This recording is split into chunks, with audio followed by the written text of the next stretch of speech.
Subscribe to my channel and hit the bell icon so you never miss any video from my channel. नबी जानते थे इस अरब के मुआशरे को जिसमें सबसे दूसरी बुरी सिफत थी वो शेखुकियत। अशीरे का मालिक, कबीले का मालिक। अगर कबीले का मालिक मुवहिद बन जाए पूरा कबीला मुवहिद। अगर कबीले का मालिक सितारा परस बन जाए, चांद की इबादत करे, आग की इबादत करे, पूरा कबीला आग परस बन जाता था। जिस तरह हमारे पाकिस्तान में होता है कबीला का सेठ और सरदार जिसको वोट देता है पूरा कबीला भी अक्ल नहीं है। यानी हम अशीरे, और आज ये कबाइल की सोच खैबर पख्तूनख्वा में, बलोचिस्तान के काफी इलाकों में, इंटीरियर में मौजूद है। यानी जहां कबीले का सरदार जाएगा हम वहां जाएंगे। गलत। और ये उनमें रस्म थी कि अगर कबीले का एक शख्स मारा जाता था तो ये फर्क नहीं पड़ता फलां बेगुनाह है या गुनहगार है, जिसने मारा है उसके कबीले से हमें भी एक शख्स को क्या करना है, मारना है। दूसरी रस्म थी शेखुकियत, यानी कबीले का जो मालिक है वो बूढ़ा होना चाहिए। मौला अली जब सकीफा बपा हुआ, मुझसे 2 साल बड़े थे, और जनाब उमर की एज 50 साल, जनाब अबू बकर की एज 55 कुछ कहते हैं, 60 साल 65 साल उनकी एज थी। अब उस सोच, वो अरब था, वो अली को कैसे एक्सेप्ट करता। और ये तो जनाब उमर जनाब इब्न अब्बास को कहते हैं कि तुझे पता है कि लोगों ने अली को खिलाफत क्यों नहीं दी? क्यों नहीं दी? अली जवान था, वो शाब, वो जवान था, कैसे अली को हम खिलाफत देते?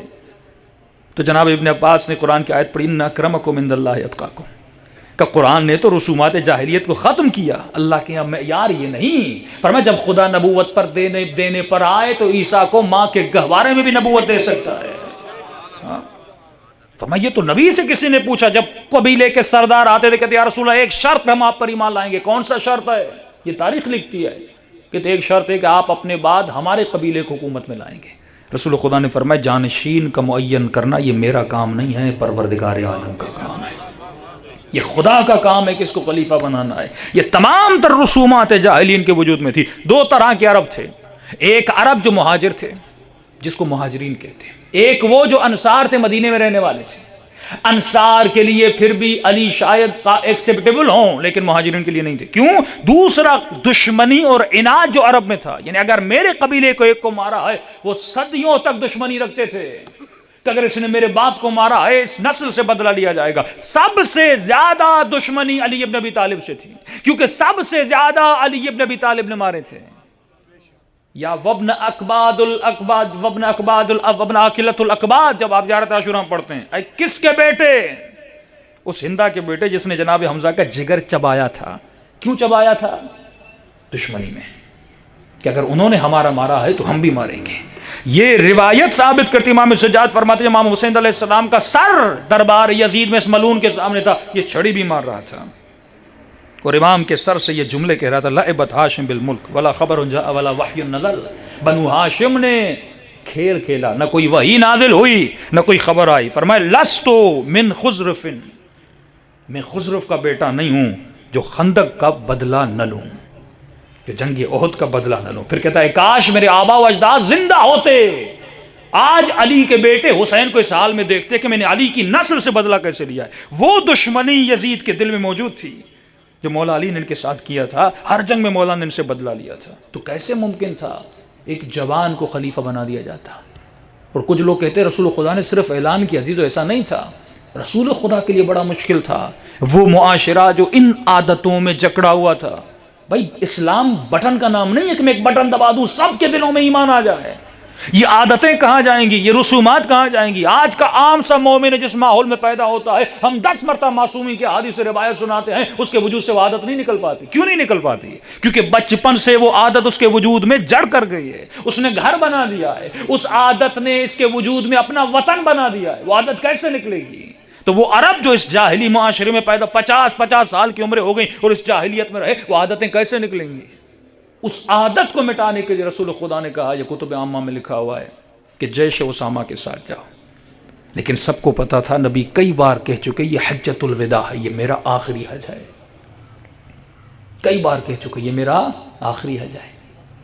एक मरतबा का जैश उसामा के साथ को फरमाया, 2 ग्रुप बन गए। कहने लगे या रसूल अल्लाह हम इस जवान के साथ कैसे जा सकते हैं?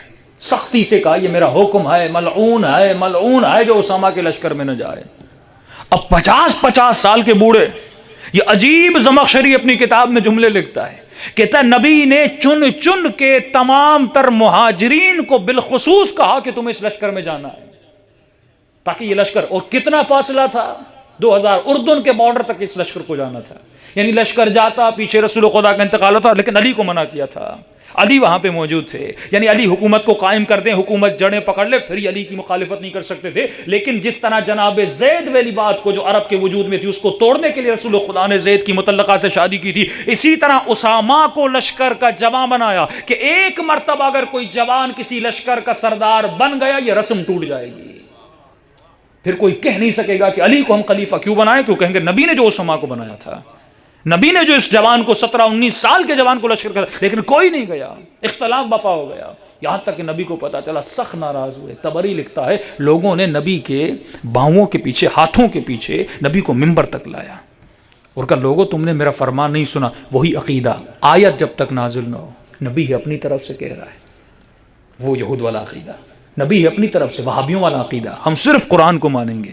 کہ میں نے کئی مرتبہ تمہیں کہا کہ مجھے یاد ہے جب میں نے اسامہ کے باپ جناب زید کے پیچھے بھی تم برائیاں کرتے تھے، وہ بھی نیک تھا، وہ بھی صالح تھا، آج اسامہ کے پیچھے باتیں کر رہے ہو، یہ میرا حکم ہے چلے جاؤ۔ فرمایا ایک مرتبہ گئے، خلیفہ ثانی جناب عمر کے لیے ملتا ہے، واپس آئے، رسول خدا نے کہا کیوں نہیں گئے؟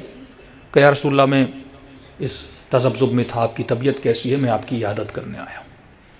پھر ایک صحابی آیا، بھائی تم کیوں نہیں گئے واپس کیوں؟ یا رسول اللہ میں یہ سوچ رہا تھا اگر جاؤں گا مدینے سے کوئی آئے گا، آپ کے احوال، آپ کی حالت کی ہمیں پرواہ ہے، آپ کا کیا ہوگا؟